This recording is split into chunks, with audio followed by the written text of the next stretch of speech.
trial of the century. They believe Arthur Fleck to be some kind of martyr. Well, he's not. There's a monster.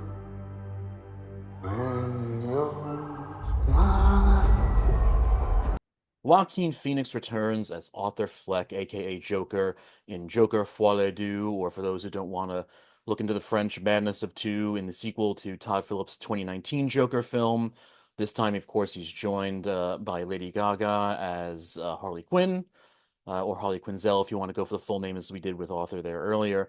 And now you're probably going to read the little description of this video and say, oh, he's about to say it's a good movie, and everybody else is saying it's horrible. And look, it's not a good movie. And that's in terms as being a film.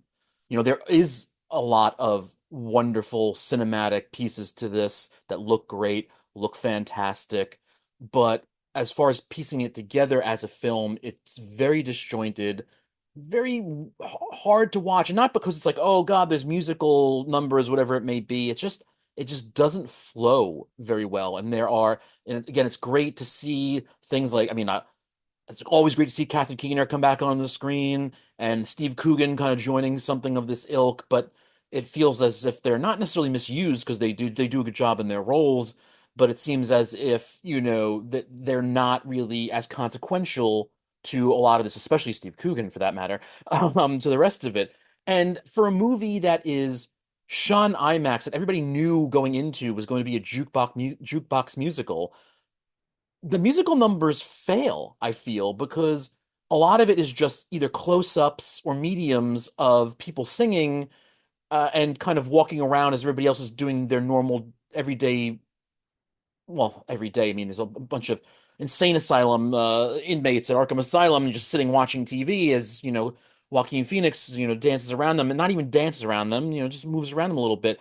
You shot the thing in IMAX. You don't have to be Busby Berkeley here, but it should be more grandiose, actually, I think. That would actually, I think, make for a more enjoyable section of watching those parts, which, again, are much like the original film, even if they are a happy kind of tune, feel just more dour and just like as I'm just keep sliding down into depression, and it just feels awkward and offhanded. And a lot of the scenes, whether they are things that you think are really happening or maybe you think it's happening in author's head or whatever it may be, come off as awkward, and not awkward because he's an awkward character, so the things that happen around him and to him feel that way.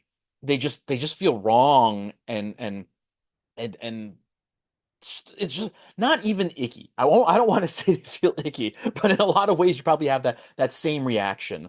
The movie it's great to have Brendan Gleeson, and Brendan Gleeson could just show up on screen and fart and walk off, and it's Academy Award winning material, honestly. So it's always great seeing him and doing all those things. And everybody in the movie does a good job for the most part, barring I won't even barring the personification this time of Harvey Dent, which I just think went way too into a pompous area it shouldn't have been in for that type of character. Whether you want to do something different, it doesn't have to be the same as everybody expects in comics, stuff like that. It just seemed off. It didn't seem to match even what an alternative version of Harvey Dent should be. And again, this is just Harvey Dent as a DA or a lawyer, if you want to consider it that. You don't even want to go that far. It just felt off. That's the one performance that I would say didn't really mesh at all. But why I think it's misunderstood, or not misunderstood, because I'm already saying why I think.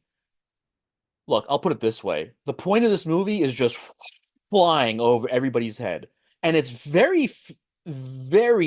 front and center. It's put out there almost as if there's nothing being hidden. The film opens up. At the time, I felt very annoyed by it, and I still feel annoyed by it because it opens up with an old school Warner Brothers type cartoon musical number about the Joker doing the "Me and My Shadow" type deal, and that's basically your coda. If you couldn't figure out what's going on, that's your coda, because it's a whole movie about the identity of Arthur Fleck / the Joker. And what I find funny about it is, for as much as look, I don't like the movie. I don't find it. It's like I can't find myself sitting and watching it again per se. The vitriol and hatred that a lot of my colleagues and other people I've seen react to this film about, I just think is way over the top. And not only that, it is literally the reaction that the movie is talking about. Because the movie is basically, a story about a person who did something that actually just wants to be known as this person, not this thing he became.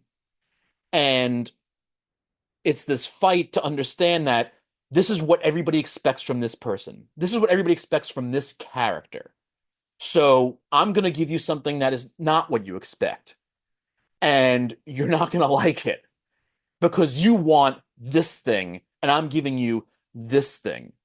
And just because the final product isn't good doesn't mean that it hit the nail right on the head, because everybody is just losing themselves over this, going, how could you do this? And I know a lot of the ending has kind of been given away a little bit, if you look. So I'm not gonna say it exactly, but like that's the whole people getting angry about that is literally what this movie is about. This movie is a strange meta commentary on itself before it even comes out, because as you're watching it, not as you, I should say, but as most people seem to be watching it, they're just going, how could they do this? What the hell is this? All I want to see is the Joker being crazy and doing all this other stuff, and I'm presenting you with something that's not that. And you're not going to like it because the minute it's not what you want to walk away from it.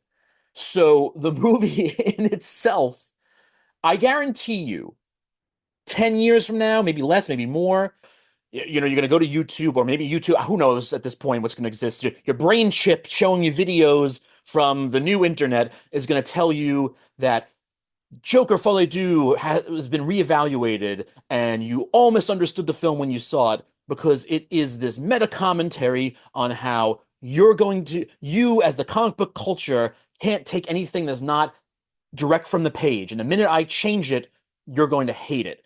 And that's really what the movie is trying to do. I can't necessarily say if Todd Phillips went in with the idea of purposely trying to piss everybody off to that extent, but that's clearly what's going on here. And nobody seems to recognize it for some reason. And I find it very strange. And that's not necessarily why I think the movie is overhated already, because again, I don't think it's a good movie. But again, it's just the pure anger and bloodthirsty hatred that people are coming out with feels so over the top and so overblown that I think we need to like reel it back a little bit. And again, I probably would have done a lot of stuff differently with the musical numbers. If not, just remove them completely and you can still do the story without having it be a musical. And again, talking to my point about doing something different, because again, you don't have to be the Busby Berkeley classic musical style. You can do something that's different, but at the same time, be a little grandiose about it. I mean, come on, man. You got all the money. You're shooting this thing on IMAX. Go for it. But, with all that being said, it's still not a great movie. I would say final grade here from Matthew Schuckman is, ooh, I'm gonna go D plus. So thank you for joining me here on Cinema Daily US. See you next time.